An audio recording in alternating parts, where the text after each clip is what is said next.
Hello, friends! Today, we are going on a shape hunt. I'm ready! Let's see what shapes we can find.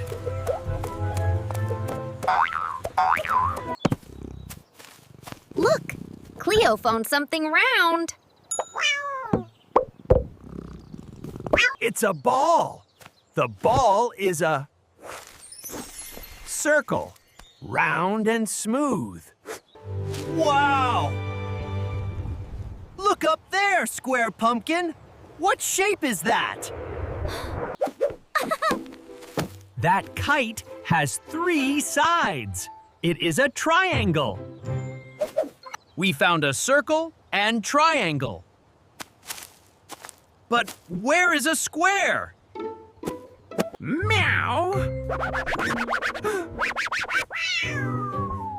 Look at Square Pumpkin! I am the square. 4 equal sides.